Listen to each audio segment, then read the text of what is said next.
Tears of the Kingdom out now, and me finishing the exposition, you know what that means. It's theory crafting time. Now, just as an announcement, this video contains spoilers for the exposition and some of the lore of The Legend of Zelda Tears of the Kingdom, so you have been warned. Hey guys, my name is Lad, and I am a huge Zelda fan, familiarizing myself with the lore, the timeline, and other crazy stuff that I feel like I should know. So let me just familiarize yourself with how I made this theory. Yeah. So, at the beginning of Tears of the Kingdom, Zelda and Link are in the caverns below Hyrule Castle where they find the ruins of the ancient Zonai people. This is the very first time we ever hear of the Zonai people and get any reference to them besides the Zonai ruins in Breath of the Wild. Now, the Zonai people were like the deities from the sky, and that's how the Hylians viewed them. This is where I started jumping around with the time and lore and all that great stuff. Thanks to the amazing video Chase Kip made of the timeline of the Legend of Zelda franchise, his video is in the description, the world was made by the three goddesses Din, Nehru, and Feror? Am I saying that right? Then they disappeared, leaving the Triforce to the inhabitants of the world they created. Now we can see that in Batwa, Din, Nehru, and Feror's spirits reincarnated themselves as dragons Dinrol, Naedra, and Ferosh. Also, in Tears of the Kingdom, when you exit the Shrine of Awakening, you can see another dragon, but it's not one of the three goddesses, but it is the exact same design as them, just not emitting their own respected elemental power. Now, when you leave the Shrine of Awakening, you meet Rauru, an old Zonai who is long gone as in the form of a spirit, just like the champions or King Rohamba's Hyrule.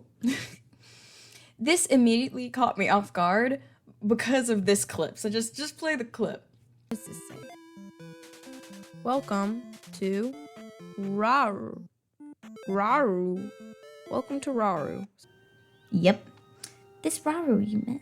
I think that's what the first king of Hyrule was named. Huh? Are they one and the same? So much this doesn't make sense yet.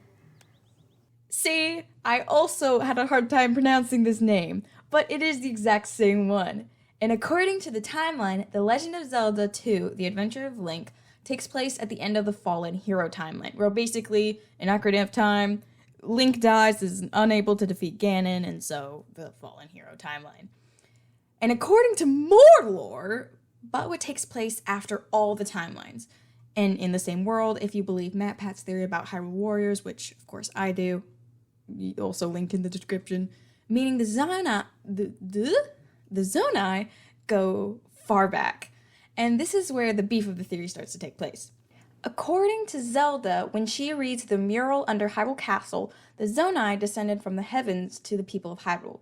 Now, this should have happened after Skyward Sword, because the people were living on the surface, and with the Zonai, the royal family of Hyrule was established.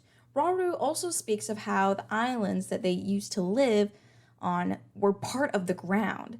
So the Zonai could well be the first inhabitants of the world the three goddesses made, before returning to the sky when the others start showing up. A while ago, I mentioned the correlation between the goddesses' dragons and the dragon in the sky islands of Zonai. Any Batwa fan would probably know this, but when you harvest materials from a dragon, they go to the sky and enter this wormhole.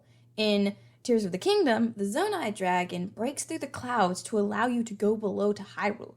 So it's possible that this is just like in Ninjago, another wonderful franchise. Dragons are able to pass through and in between worlds. Something similar does happen in Skyward Sword, but the goddess Hylia was the one who raised those islands in the sky, and not like what happened to the Zonai Islands, I can assume. Continuing with what Zelda said about the mural, she said that to establish the Hyrule royal family, there was a marriage between a Zonai and a Hylian girl. If you look at Rauru's design, it looks kind of familiar. It's kind of obvious the similarities between Sheikah and Zonai technology. Know that the Sheikah technology, like in Batwa, was not really a thing in the timeline until we were introduced to all of this stuff in Batwa. My theory is that the Sheikah are offspring of the marriage between the Zonai and Hylian. Note that the Sheikah are specifically connected to the royal family as well. Notice that a common detail in the Sheikah race is their white hair, put up in an extravagant or detailed hairstyles. I just love Impo's design. Now look at Rauru. Look at that nice locks of white hair. Also look at these engravings, these symbols, just everything about the Zonai structures. Doesn't this kind of look like, doesn't this part kind of look like the iconic Sheikah eye? Or doesn't the Guardians kind of look like the constructs? I'm guessing that the Sheikah tried and were very successful at replicating some of their ancestor Zonai machines, but with less magic and stuff. And I mean, of course, shrines in Tears of the Kingdom do serve the purpose that the Sheikah shrines did, but I mean, technically the Zonai shrines were there first. The Sheikah did adapt their shrines to be a test for the Hero of Time, aka the one who possesses the Triforce of Courage. There are definitely some big correlations between the Zonai and the Sheikah and all the other things I mentioned, but being honest, I haven't gotten down to Hyrule yet in Tears of the Kingdom. Truly, if I'm going to be completely honest with you, I've never finished a Zelda game, or even, defeated Ganon and Batwa. I could completely do that, but I just decided not to.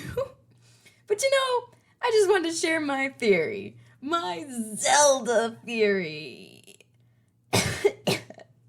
And MatPat, if you see this, consider this my application for the theorist. I'm just kidding. I got my own stuff to deal with. I hope you guys enjoyed my thoughts about Tears of the Kingdom, and if you want me to upload the parts where I reach the surface of Hyrule, tell me, because I'm definitely recording those just in case. But I am not restarting the exposition for YouTube. It was way too long. I'm sorry. And with that, bye-bye. Oh, this is a mess! P.S. I'm sorry that this was kind of all over the place. This is my first time really doing this, and I hope you guys enjoyed it. So this is my actual bye-bye. So bye-bye.